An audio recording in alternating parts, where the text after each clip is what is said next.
नमस्कार दर्शकों, बहुत बहुत स्वागत है आप सभी का इस बेहद ही खास कार्यक्रम में। कार्यक्रम क्यों खास है? क्योंकि आज है वो ऐतिहासिक दिवस, वो स्वर्णिम दिवस जब मन की बात ने अपने पूरे 100 एपिसोड पूरे कर लिए हैं। कार्यक्रम की शुरुआत दर्शकों मैं कुछ पंक्तियों के साथ करना चाहूंगी कि मन में अपना लक्ष्य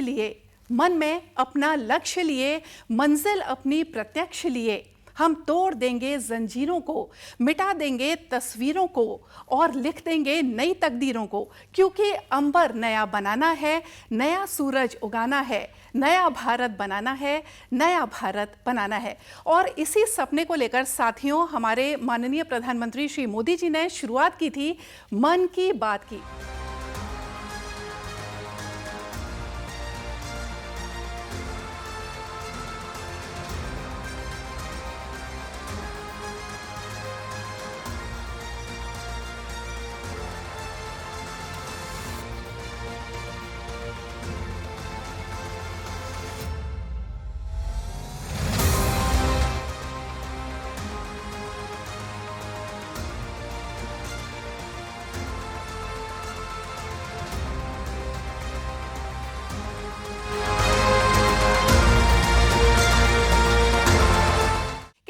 कोई भी बात जो मन से की जाए वो दूर दूर तक जाती है और सीधे लोगों के मन तक उतर जाती है। ऐसी ही ऐतिहासिक शुरुआत की थी प्रधानमंत्री मोदी जी ने मन की बात से, और इस सफर की शुरुआत हुई थी एक कारवां के साथ जो कि एक बहुत ही बड़े जनहितकारी आंदोलन में तब्दील हो गया।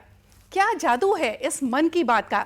इस रहस्य को हम जानने की कोशिश करेंगे अपने आज के कार्यक्रम के माध्यम से, और इस कोशिश में हमारे साथ हैं हमारे कुछ खास मेहमान। तो आइए सबसे पहले आपको उनसे मिलवाते हैं।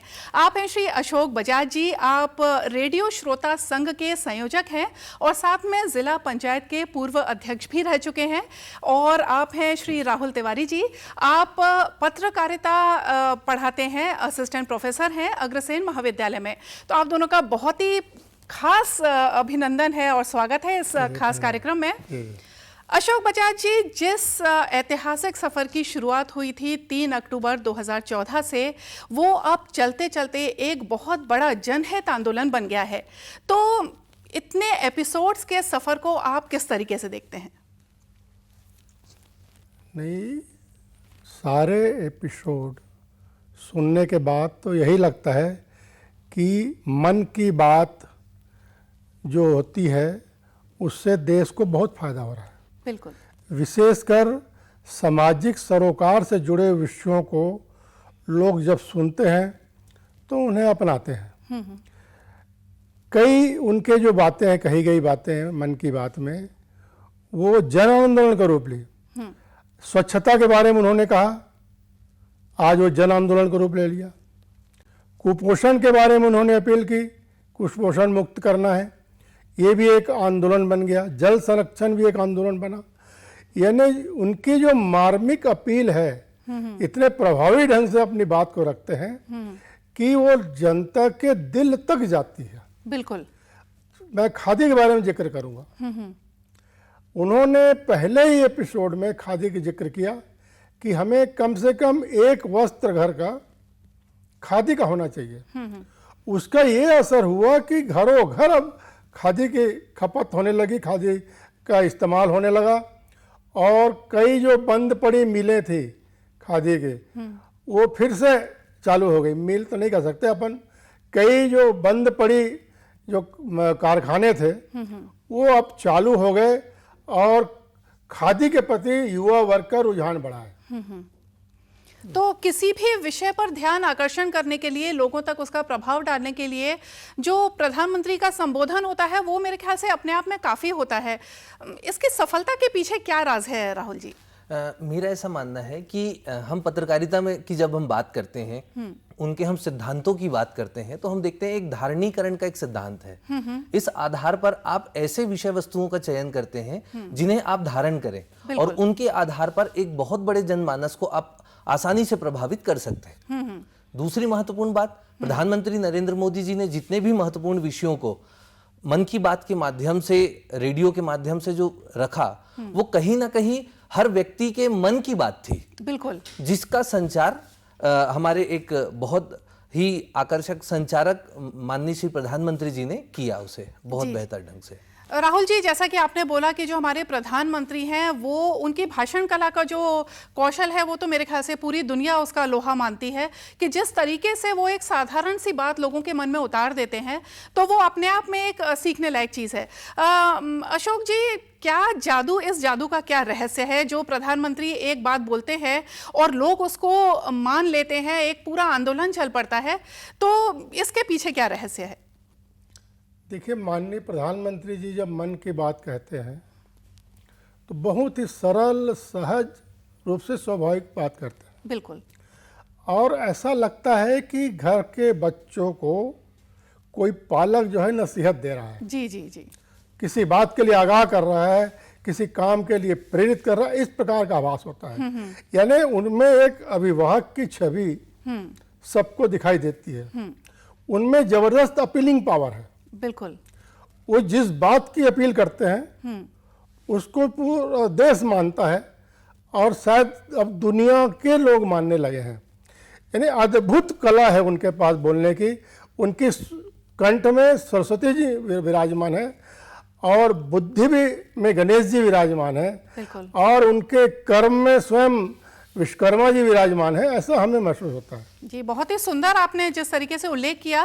कहीं पे मैंने पढ़ा था राहुल जी कि जब प्रधानमंत्री मन की बात करते हैं और जो लोग बैठ के सुनते हैं तो उनको ऐसा लगता है कि जो कोई हमारा एक बड़ा है, कोई अपना है, वो चौपाल पर बैठे हैं और लोग आसपास उनके और उनकी बातें सुन रहे हैं और उसको अनुकरण करने की कोशिश कर रहे हैं। राहुल जी, प्रधानमंत्री हैं, इतने बड़े देश के इतने शक्तिशाली नेता हैं, उनके पास तो कई तरह के संसाधन उपलब्ध होंगे कि भाई जो अपनी बातें हैं वो किस तरह से पहुंचाई जाए। रेडियो का ही चयन क्यों किया उन्होंने? देखिए, बात यह है कि रेडियो जो है, जब आप किसी चीज को सुनते हैं तो वो आपको एक कल्पनाशीलता में लेकर जाती है। जब आप किसी चीज को दृश्य माध्यम में देखते हैं तो उसके जो सोच है, जो विचार हैं, वो वहां तक सीमित रहती हैं। जब लेकिन आप रेडियो में किसी चीज को सुनती हैं तो आप अपने कल्पना का संसार खुद से एक क्रिएट करते हैं। तो ठीक वैसे ही जब नरेंद्र मोदी जी कोई बात कहते हैं तो वो ऐसा लगता है कि शायद वो मेरे मन की बात है, वो मैं कर रहा हूं, और इसलिए जब आप आंखें बंद करके उन चीजों को महसूस करते हैं तो आपको लगता है कि ये कहीं ना कहीं मेरे इर्द गिर्द बैठकर ही ये सारी बातें चल रही हैं। दूसरी महत्वपूर्ण बात आपने इसी माध्यम की जो कही, दरअसल रेडियो जो है वो सर्वसुलभ है और तकनीक जैसे जैसे विकसित होते जा रही है, आज लोगों को अपने घर पर ही नहीं, अपने जेब में मोबाइल के माध्यम से भी रेडियो सुनने को आसानी से मिल जाता है। और जो विश्व का सबसे बड़ा AIR जो प्लेटफॉर्म है, ऑल इंडिया रेडियो का, इसकी जो पहुंच है ये निश्चित रूप से बहुत सारे लोगों के बीच में सर्वसुलभ माध्यम के रूप में रेडियो जो है उपलब्ध हो जाता है। जी, तो मतलब मेरे ख्याल से तो प्रधानमंत्री ने मन की बात के माध्यम से रेडियो को एक बहुत ही फैशन में ला दिया और बहुत ज्यादा उसको लोकप्रिय बना दिया। अशोक जी, आप रेडियो श्रोता संघ से जुड़े हुए हैं, उसके संयोजक हैं। मन की बात, इसको लेकर आपके एक जो कीर्तिमान है या यूं कहें एक इतिहास है, उसके बारे में आप हमारे दर्शकों को क्या बताना चाहेंगे? देखिए मोनिका जी, जब माननीय प्रधानमंत्री जी ने जन संवाद के लिए रेडियो को माध्यम बनाया, तभी से हमारे देश के रेडियो श्रोताओं ने खुशी का इजहार किया, बहुत आनंदित हुए। बिल्कुल। और आज संचार क्रांति के युग में जब इंटरनेट है, लोगों के जेब में मोबाइल है, सब जानकारी गूगल से उपलब्ध हो रही है, ऐसे समय में एक प्राचीन जो हमारी संचार की पद्धति है रेडियो, उसको माध्यम बनाना एक प्रयोगधर्मी ऐसा कर सकता है। और माननीय मोदी जी प्रयोगधर्मी हैं। उन्होंने ये प्रयोग किया कि रेडियो के माध्यम से मैं अगर अपील करूंगा, जन संवाद करूंगा तो ज़्यादा से ज़्यादा लोगों तक मेरी बात पहुंच जाएगी।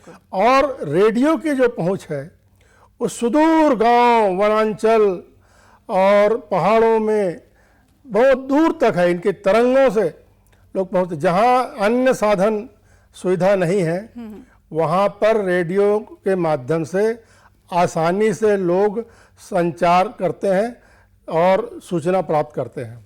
तो रेडियो को उन्होंने माध्यम बनाया, ये हमारे लिए बहुत खुशी की बात थी। जी जी जी। और रेडियो को एक जो विलुप्त हो रहा तंत्र है उसको उन्होंने पुनर्जीवित कर दिया। यानी आप ये कहिए कि रेडियो का एक स्वर्णिम काल फिर से शुरू हो गया, ऐसा हम मान सकते हैं। हमारे रेडियो श्रोता हैं, रेडियो श्रोताओं का एक संगठन है, छत्तीसगढ़ में भी है और पूरे देश भर में है। छत्तीसगढ़ के रेडियो श्रोताओं ने तो प्रारंभिक दौर में ही सामूहिक रूप से इसे सुनने का प्रोग्राम बनाया, सामूहिक रूप से सब बैठ के ही सुनते हैं और दूर दूर से हमारे लोग आते हैं और सब मिलकर बैठकर न केवल सुनते हैं बल्कि उस पर चर्चा होती है, व्यापक विचार विमर्श होता है कि उन्होंने इस बिंदु पर कहा है तो उस पर आगे क्या प्रभाव पड़ेगा, देश के समाज पर क्या प्रभाव पड़ेगा, इसके बारे में डिस्कस करते हैं। उसके बाद ही सब अपने घरों में लौटते हैं। तो ये जो परंपरा रायपुर से शुरू हुई है, आज हम देख रहे हैं कि पूरे देश भर में लोगों को अच्छा लगता है कि सब आपस में बैठकर परिवार के साथ, मोहल्ले के लोगों के साथ, मित्रों के साथ जब बैठकर एक साथ सुनते हैं और उस पर विचार विमर्श करते हैं तो सबका ज्ञानवर्धन होता है, ऐसा मैं मानता हूँ। जी बिल्कुल। और ऐसा जैसा कि मैंने थोड़ी देर पहले कहा कि ऐसा लगता है कि हम अपनी चौपाल पे बैठे हैं और संवाद जो है वो एक दूसरे के साथ हो रहा है। जी। राहुल जी, अगर योजनाओं की बात करें तो सरकार कई तरह की जो जन कल्याणकारी योजनाएं हैं वो चलाती है जनता के हित में, लेकिन जो मन की बात है अगर उसमें इन योजनाओं का जिक्र हो तो वो सीधे जनता जो है उसको मानने लगती है। भले ही वो बेटी बचाओ बेटी पढ़ाओ हो, स्वच्छ भारत अभियान हो, कोविड टीकाकरण की बात हो, तो इसके बारे में आप क्या बोलना चाहेंगे? जी देखिए, जैसे योजनाएं जो होती हैं वो पहले तो कागजों पर होती है, बिल्कुल, लेकिन जब मोदी जी अपने मन की बात के माध्यम से इसे व्यापकता लाने के लिए इसका जब प्रयोग करते हैं तो ये आम जनमानस के भीतर प्रवेश कर जाता है कि हमारी सरकार जो है वो इस तरह के योजनाएं जो हैं वो हमारे लिए संचालित कर रही है। तो इसके व्यापकता का सबसे बड़ा मुख्य कारण सिर्फ यही है कि जब वो सुनते हैं श्रोता कि ऐसी कोई योजना संचालित है तो वो संबंधित जनप्रतिनिधियों के माध्यम से उस पर ज्यादा से ज्यादा जानकारी इकट्ठा करने की कोशिश करते हैं और परिणामतः ये जो है एक व्यापक स्वरूप में निकलकर लोगों के सामने आ जाता है। जी, तो मतलब अगर हम बात करें तो मन की बात के माध्यम से जिन भी योजनाओं का प्रचार और प्रसार हुआ है तो हमने देखा है कि समाज में बहुत बड़ा बदलाव आया है। अगर स्वच्छ भारत मिशन की ही बात करें, शौचालय निर्माण की बात करें, बेटी बचाओ बेटी पढ़ाओ की बात करें, तो समाज में एक बदलाव लाया है ये मन की बात कार्यक्रम। अशोक जी, अगर हम अपने प्रदेश की बात करें, देश भर में तो जन जन तक जो ये पहुंचा है, अगर हम अपने प्रदेश की बात करें तो दंतेवाड़ा में बैठी हमारी बहनें हैं या फिर कोरिया ज़िले की जो हमारे भाई हैं, वहाँ तक ये मन की बात अपना प्रभाव छोड़ने में कितनी कारगर रही है? बहुत ज़्यादा। जन जन में इसकी चर्चा है, जन जन में इसका प्रभाव है और हम देख रहे हैं कि एक लोगों की दिनचर्या में बदलाव आ रहा है, काम करने की शैली बदल रही है, बिल्कुल, और लोगों का व्यवहार बदल रहा है। एक सकारात्मक सोच का निर्माण पूरे देश में हो रहा है। और छत्तीसगढ़ में तो जब भी वो जनजाति समाज के गौरव की बात करते हैं तो छत्तीसगढ़ में तो और ज़्यादा इसकी प्रसन्नता बढ़ती है, क्योंकि छत्तीसगढ़ जनजाति बहुल है और यहाँ के जनजाति क्षेत्र में माननीय मोदी जी इसीलिए काफी लोकप्रिय। जी जी। और कई बार तो छत्तीसगढ़ प्रदेश का जिक्र उन्होंने अपने मन की बात में किया है। अगर हम राजनांदगांव जिले की बात करें या फिर बेमेतरा जिले की बात करें तो कई बार छत्तीसगढ़ का नाम आया है। मिलेट्स कैफे जो आजकल जो WHO मना रहा है मिलेट्स वर्ष, तो उसका जिक्र उन्होंने किया है अपने संबोधन में। बिल्कुल मोनिका जी, माननीय प्रधानमंत्री जी से कोई क्षेत्र, कोई वर्ग, कोई विषय अछूता नहीं है। जी जी। और उन्होंने छत्तीसगढ़ का भी बहुत ध्यान रखा है। मन की बात में हम कई बार उन्होंने छत्तीसगढ़ का उल्लेख किया। केसला गांव, राजनांदगांव जिले के केसला गांव, जहां जन भागीदारी से शौचालय बने, घर घर शौचालय बने, बिल्कुल, उसका उन्होंने जिक्र किया। देऊर गांव की महिलाओं का जिक्र किया। महिला स्वयं सहायता समूह ने वहाँ पर सारे धार्मिक स्थलों, सार्वजनिक स्थलों की साफ सफाई नित्य प्रतिदिन करने का जो बीड़ा उठाया था और नियमित रूप से काम करती थी, उसका उन्होंने जिक्र किया। रायपुर नगर निगम में जो कचरा महोत्सव मनाया जाता है और यहाँ के जो उस समय सॉन्ग तैयार किया गया था, उसका भी उन्होंने बहुत प्रेम पूर्वक जिक्र किया और छत्तीसगढ़ सरकार नगर निगम को भी उन्होंने साधुवाद दिया। छत्तीसगढ़ के रायपुर ने एक अनूठा प्रयास करते हुए राज्य का पहला कचरा महोत्सव आयोजित किया गया। रायपुर नगर निगम द्वारा आयोजित इस महोत्सव के पीछे जो उद्देश्य था वह था स्वच्छता को लेकर जागरूकता, शहर के वेस्ट का क्रिएटिवली यूज करना और गार्बेज को रीयूज करने के विभिन्न तरीकों के बारे में जागरूकता पैदा करना। इस महोत्सव के दौरान तरह तरह की एक्टिविटी हुई जिसमें छात्रों से लेकर बड़ों तक हर कोई शामिल हुआ। कचरे का उपयोग करके अलग अलग तरह की कलाकृतियां बनाई गई। वेस्ट मैनेजमेंट के सभी पहलुओं पर लोगों को शिक्षित करने के लिए वर्कशॉप आयोजित किए गए। स्वच्छता के थीम पर म्यूजिक परफॉर्मेंस हुई, आर्ट वर्क बनाए गए। रायपुर से प्रेरित होकर अन्य जिलों में भी अलग अलग तरह के कचरा उत्सव हुए। इसी प्रकार से उन्होंने कोरोना काल में हमारे डॉक्टर अंबेडकर मेडिकल हॉस्पिटल की एक नर्स है भावना ध्रुव, उनसे चर्चा की, रूबरू बात की और उन्हें प्रोत्साहित किया, उनके बारे में जाना, उनकी तकलीफों को समझा और पूरी दुनिया को बताया कि एक इस कोरोना काल में जब पूरे वैश्विक महामारी में सब हाहाकार कर रहे हैं, ऐसे समय में एक नर्स जो है कैसे रात दिन हॉस्पिटल में ड्यूटी कर रही परिवार को छोड़कर, इसका उन्होंने जिक्र किया, प्रोत्साहित किया। मैंने रायपुर के doctor BR Ambedkar medical college hospital में अपनी सेवाएं दे रही सिस्टर भावना ध्रुव जी को मन की बात में आमंत्रित किया है। वो अनेकों कोरोना मरीजों की देखभाल कर रही हैं। आइए उन्हीं से बात करते हैं। नमस्कार भावना जी। आदरणीय प्रधानमंत्री जी, नमस्कार। भावना जी, यस सर। मन की बात सुनने वालों को आप जरूर ये बताइए कि आपके परिवार में इतनी सारी जिम्मेवारियां, इतने सारे मल्टीटास्क और उसके बाद भी आप कोरोना के मरीजों के साथ काम कर रही हैं। कोरोना के मरीजों के साथ आपका जो अनुभव रहा वो जरूर देशवासी सुनना चाहेंगे, क्योंकि सिस्टर जो होती हैं, नर्सेज जो होते हैं, वो पेशेंट के सबसे निकट होती हैं और सबसे लंबे समय तक होती हैं। तो वो हर चीज को बड़ी बारीकी से समझ सकती हैं। जी बताइए। जी सर, मेरा टोटल एक्सपीरियंस कोविड में सर 2 मंथ का है सर। हम 14 डेज ड्यूटी करते हैं और 14 डेज के बाद हमें रेस्ट दिया जाता है। फिर 2 महीने बाद हमारा ये कोविड ड्यूटी रिपीट होता है सर। जब सबसे पहले मेरी कोविड ड्यूटी लगी तो सबसे पहले मैं अपने फैमिली मेंबर्स को ये कोविड ड्यूटी की बात शेयर करी। ये मई की बात है और मैं ये जैसे ही मैंने शेयर किया, सबके सब डर गए, घबरा गए मुझसे, कहने लगे कि बेटा ठीक से काम करना। एक इमोशनल सिचुएशन था सर बीच में, जब मेरी बेटी मुझसे पूछी, मम्मा आप कोविड ड्यूटी जा रहे हो, तो उस समय बहुत ही ज्यादा मेरे लिए इमोशनल मोमेंट था। लेकिन जब मैं कोविड पेशेंट के पास गई तो मैं एक जिम्मेदारी घर में छोड़ के गई और जब मैं कोविड पेशेंट से मिली सर, तो वो उनसे और ज्यादा घबराए हुए थे। कोविड के नाम से सारे पेशेंट इतना डरे हुए थे सर कि उनको समझ में ही नहीं आ रहा था कि उनके साथ क्या हो रहा है, हम आगे क्या करेंगे। हम उनके डर को दूर करने के लिए उनसे बहुत अच्छे से हेल्दी एनवायरनमेंट दिए सर उन्हें। मिलेट की प्रथा चल रही है। अब तो इस साल हम अंतर्राष्ट्रीय मिलेट्स ईयर मना रहे हैं, तो ऐसे समय में उन्होंने रायगढ़ मिलेट कैफे का उन्होंने जिक्र किया और बताया कि, और ये कहा कि जब भी आप छत्तीसगढ़ जाएं तो रायगढ़ के मिलेट कैफे जरूर जाएं, वहाँ आनंद लें जी। इस बात का उन्होंने जिक्र किया। इसी प्रकार से उन्होंने नारायणपुर के मौली मेले का जिक्र किया उन्होंने, बिल्कुल, कि कितना आनंद देने वाला एक मेला है मौली मेला। वो हमारे सबके जनजाति समाज के लोगों के एक श्रद्धा का केंद्र भी है और एक हमारी छत्तीसगढ़ की परंपरा भी है, बिल्कुल। उसका भी उन्होंने जिक्र करके हमारे छत्तीसगढ़ का मान बढ़ाया है।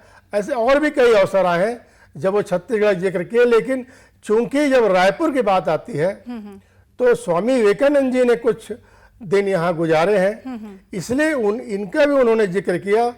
और जब स्वामी विवेकानंद जी के जन्मदिन पर अंतर्राष्ट्रीय युवा खेल महोत्सव का आयोजन यहाँ हुआ था, इसका उन्होंने जिक्र किया और उसके प्रतिभागियों को उन्होंने बधाई दी, शुभकामनाएं दी और छत्तीसगढ़ सरकार की तैयारियों के लिए उन्होंने धन्यवाद दिया था। ये हमें बहुत अच्छा लगा, छत्तीसगढ़ के लोग सब गौरवान्वित हुए। जी, मतलब मिलेट्स के बारे में मैं भी एक बात कहना चाहूँगा। बिल्कुल। ये बहुत ही रोचकता है इसके पीछे कि हमने एक ऐसा प्रस्ताव संयुक्त राष्ट्र के समक्ष रखा, और न केवल हमारा वो प्रस्ताव था, उस प्रस्ताव को रखने के बाद लगभग 72 देशों ने उस पर अपनी सहमति भी दर्ज की। बिल्कुल। तो अब आप समझ सकते हैं कि ये जो मिलेट जो है, और इसके पूर्व जो हमने एक योग दिवस, अंतर्राष्ट्रीय योग दिवस की जो हमने जो बात की थी, जिसे भी पूरा विश्व अपनाता है, बिल्कुल। अब हम देखें तो ये दोनों ही मुद्दे जो है वो बेसिकली स्वास्थ्य से जुड़े हुए मुद्दे हैं जी। और स्वरोजगार की बात हमारे प्रधानमंत्री जी हमेशा अक्सर करते रहते हैं। अब निश्चित रूप से इस मिलेट को इतने बड़े जन समर्थन मिलने के बाद जो किसानों में भी जो खुशहाली है, कोदो, कुटकी, रागी और उनसे बने हुए, और आपने जिस रायगढ़ की बात की, उन्होंने स्पष्ट कुछ वहां पर जो व्यंजन है जिसमें चीला है, डोसा है, मोमोज है, ऐसे नाम लेकर उनको रेखांकित भी किया है, और ये युवाओं में ज्यादातर प्रचलित है ये जो डिश है वो। तो प्रधानमंत्री जी इस बात को बहुत बेहतर ढंग से समझते हैं कि कैसे आप नैतिकता से और कैसे आप मूल्य आधारित चीजों को व्यक्तियों से जोड़कर उसे बड़े स्केल पर ला सकते हैं। मतलब यही करिश्मा है मेरे ख्याल से उनके व्यक्तित्व में कि अगर वो कुछ भी आह्वान करते हैं तो जनता का मन बस करता है कि इस चीज को माना जाए, जरूर इसमें हमारे लिए हित होगा। तिवारी जी, मैं आपसे जानना चाहूंगी कि जो हमारे युवा हैं वो हमारे देश के भविष्य को आगे ले जाते हैं, और भारत एक तरीके से बोला जाए तो वो युवा देश है, तो युवा जो है वो हमारे प्रधानमंत्री जी को कितना प्रभावित करते हैं, और प्रधानमंत्री जी के जो मन की बात है वो हमारे युवाओं को कितना प्रभावित करती है? दरअसल देखिए, आपने बहुत सही बात कही है। अभी 1 अरब 40 करोड़ का आंकड़ा हमारे पास आया हुआ है देश की आबादी को लेकर। बिल्कुल। और इसमें जो हमारी यूथ की आबादी है वो बहुत ज्यादा है। प्रधानमंत्री जी अक्सर जिस बात को कहते हैं कि आप रोजगार के अवसर देने वाले बनिए, बिल्कुल, तो आप जब इन चीज़ों से जुड़ते हैं, ऐसी योजनाओं से जुड़ते हैं जिसमें आप मुद्रा योजना देखते हैं और अन्य योजनाएं जिसमें आप आर्थिक सक्षमता को हासिल कर सकते हैं, ऐसी योजनाओं के माध्यम से आप अपने स्वरोजगार को चयनित कर सकते हैं। आपने अक्सर सुना होगा कि वो अपनी मन की बातों में बहुत से ऐसी चीज़ों का उल्लेख करते हैं जिसमें सब कुछ बड़े बड़े उद्योगों को छोड़कर लोग आते हैं और न केवल सेवा के भाव से बल्कि एक स्वरोजगार का भी सृजन करते हैं। तो नरेंद्र मोदी जी इस बात को बहुत बेहतर ढंग से समझते हैं कि युवाओं को किस प्रकार उनकी रचनात्मकता से जोड़कर उनको जो है एक सही दिशा दी जा सकती है। और जब युवाओं को भी ये बातें समझ में आती है कि निश्चित रूप से ऐसा करके अपने करियर के अकॉर्डिंग या फिर अपने क्षमता के अनुसार इन कामों को अगर हम कर सकते हैं तो उसका प्रभाव निश्चित रूप से बहुत गहरे मन में प्रवेश कर जाता है। जी बिल्कुल। और इसी से जुड़ा मेरे मन में अचानक अभी एक प्रश्न उठा है कि प्रधानमंत्री जी के पास कई तरह के सुझाव आते हैं, क्योंकि मन की बात मेरे ख्याल से इसलिए इतना लोकप्रिय है क्योंकि यह आपस की बात है। ऐसा नहीं कि वो खाली एक भाषण दे रहे हैं और लोग सुन रहे हैं, लोगों को भी अपनी मन की बात रखने का एक प्लेटफॉर्म मिलता है, तो कई तरह के सुझाव मंगाए जाते हैं, कई तरह के प्रश्न वो पूछ सकते हैं। अब उनके पास तो लाखों करोड़ों की संख्या में सुझाव आते हैं, उनमें से वो कुछ ही सुझाव जो है वो अपने मन की बात में ले पाते हैं, तो बाकी के सुझावों का क्या होता है? क्योंकि इनमें से ज्यादातर सुझाव, युवाओं की बात चली है, तो ज्यादातर जो सुझाव होते हैं मेरे ख्याल से 75% जो सुझाव हैं तो वो युवाओं की ओर से आते हैं।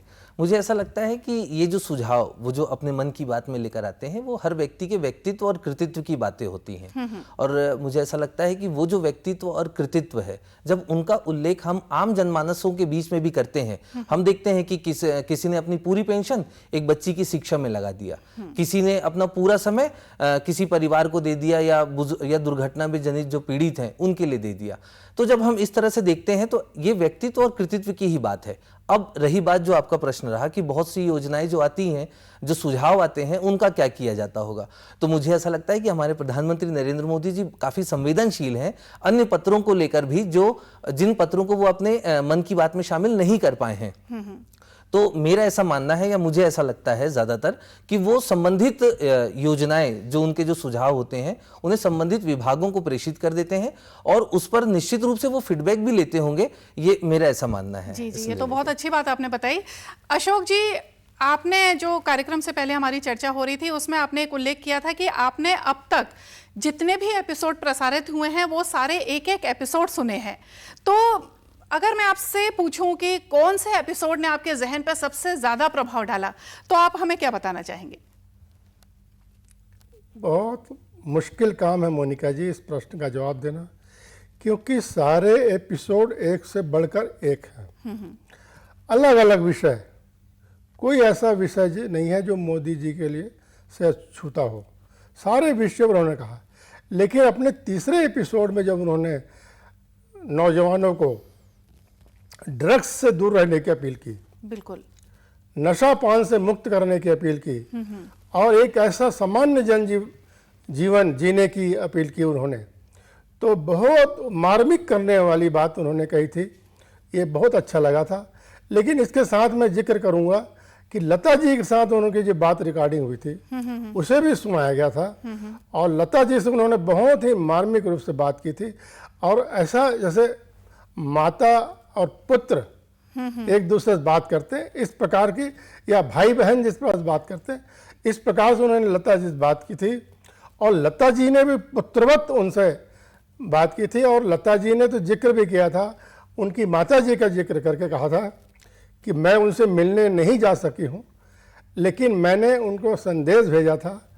तो उन्होंने भी स्वीकार किया कि हाँ, मुझे माता जी ने बताया था कि आपका संदेश वाहक आया था करके।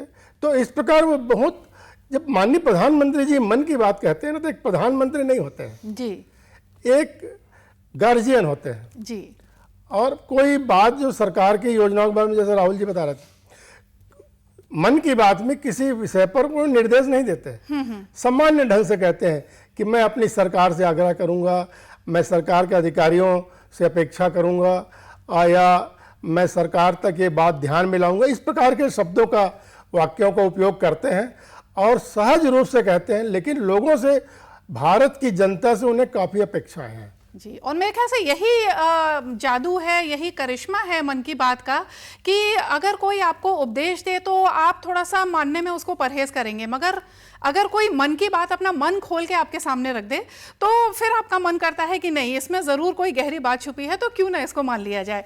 राहुल जी, सेम प्रश्न मैं आपसे पूछना चाहूँगी कि ऐसा कौन सा एपिसोड आपके जहन में आ रहा है जिसने कि आपको थोड़ा प्रभावित किया? जैसे कि बजाज जी ने कहा कि कोई भी एपिसोड हम यहाँ पर तुलनात्मक नहीं कर सकते कि मुझे ये एपिसोड बहुत अच्छा लगा और वो एपिसोड उतना अच्छा नहीं था, लेकिन उनके सभी एपिसोड जो हैं वो बहुत शानदार रहे हैं, जो हमको प्रभावित करते हैं। लेकिन इसमें मैं एक शब्द की बात करूंगा। उन्होंने पिछले एपिसोड में, जो 99वां एपिसोड था उनका, उसमें उन्होंने एक शब्द का उपयोग में लाया, नर्वस 19। और ये जो युवा है, ये काफी लंबे समय से क्रिकेट जगत के माध्यम से इस शब्द को सुनते आए हैं। तो अगर आप उस पूरे संवाद को सुने, 32 मिनट के उस संवाद को सुने, तो जीवन में कहीं ना कहीं आपको एक लंबी प्रेरणा मिलती है कि आप यहीं आकर आप थमते नहीं है, इसके बाद आपका 100 बचा हुआ है। और निश्चित रूप से आज ये 100वीं कड़ी है और जिसमें हमें एक नई दिशा और नया बेहतर भविष्य हमें देखने को भी मिलेगा। जी बिल्कुल। और ये जो ऐतिहासिक पल है, ये जो स्वर्णिम पल है, ये मुझे पूरी उम्मीद है कि ये भारत को एक, जैसा कि मैंने अपनी पंक्तियों में कहा था शुरुआत में, कि नया भारत बनाना है, तो मेरे ख्याल से हम हर मन की बात के एपिसोड के साथ एक नए भारत की तरफ कदम बढ़ाते जाएंगे और आसमान की ऊंचाइयों तक उठते जाएंगे। आप दोनों ने इतनी अच्छी अच्छी बातें बोली और अपने मन की बात हम तक पहुंचाई, इसके लिए आप दोनों का बहुत बहुत धन्यवाद। धन्यवाद। तो दर्शकों, उम्मीद है कि हमारा आज का ये कार्यक्रम आपको ज़रूर पसंद आया होगा। इसी के साथ हमको दीजिए इजाज़त। नमस्कार।